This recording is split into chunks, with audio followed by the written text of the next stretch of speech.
Hey active travelers! If you are visiting Puerto Rico and are considering including the islands of Culebra and Vieques in your trip, this video will give you some important info on how to use the Puerto Rico ferries. Hopefully after watching this, you won't make some of the mistakes that we did during our booking, so you can have a stress-free journey to and from the islands. Firstly, should you even bother to visit Culebra and Vieques? Well, if you like exploring smaller islands with beautiful beaches and their own unique, slower, more relaxed pace of life, then you should definitely visit these places at least once in your life. I have a detailed video on each island that I will link at the end of this video, so you can make an informed decision. Once you made the decision to visit either of these islands, you really have only two options on how to get there. You can't easily take a rental from Puerto Rico to the islands, since most car rental companies don't allow it. So, you either take an expensive flight in a small plane from San Juan to the islands, or use the very inexpensive Puerto Rico ferries. The ferries run daily from morning to evening from the ferry port in Ceiba, which is located about 1 hour's drive from San Juan. To get to Ceiba from San Juan, you can either take a taxi or Uber. The lowest price for this that I saw was about $70, though some will charge you more. If you are dropping off a rental car before going on the ferry, or picking up a rental car after getting off the ferry, some rental car companies closer to Ceiba offer free drop-off or pickup from the ferry terminal, so be sure to take advantage of that if you can.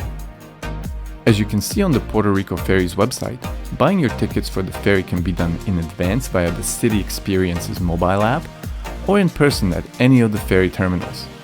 They release a certain number of tickets for advanced sales, and keep some for in-person purchases. Once the tickets are all sold out, you're out of luck and you're not getting on.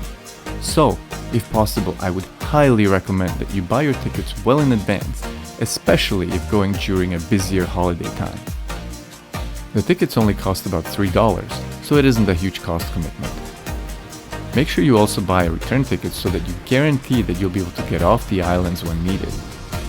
And you likely don't need to buy any luggage tickets, since each passenger gets one free large bag allowance, and unless you're hauling tons of cargo, the employees just let you pass.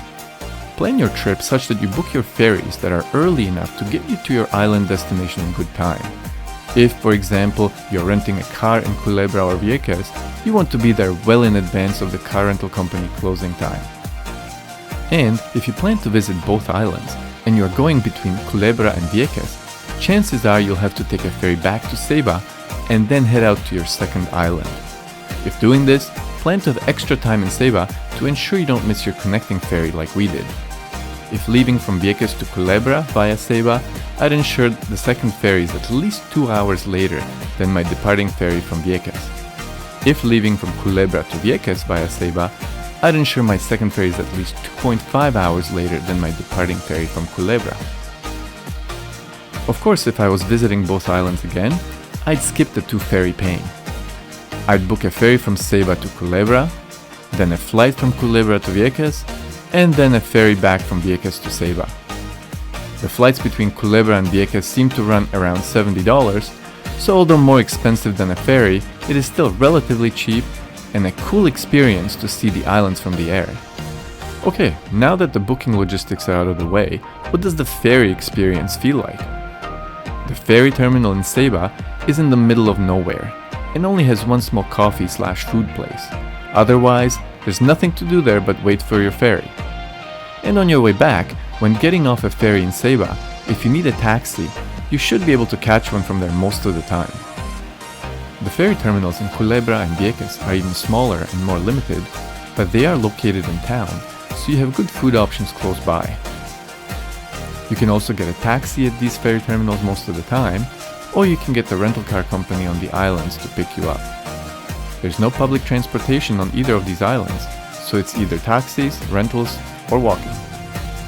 The ferries themselves are quite comfortable. Whether you end up on a passenger-only ferry or a car ferry, there's always enough indoor seating. Most, though not all ferries, also allow you to go outside to enjoy the fresh air and all-around views of the scenery. The ferries also have toilets, but they don't have any store to purchase food or drinks on board. The boats seem to travel at around 30 kilometers an hour, or 19 miles an hour, and if you're traveling on a day when the seas are rough, you will feel it.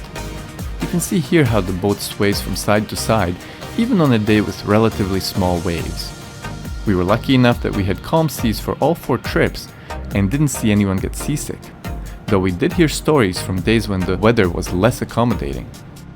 Overall, I found the Puerto Rico ferry system well run, comfortable, staffed with kind and helpful employees, and a great and affordable way to see the islands of Culebra and Vieques. And now, you're ready to learn about the islands of Culebra and Vieques. So click on the videos here to see what these unique islands have to offer.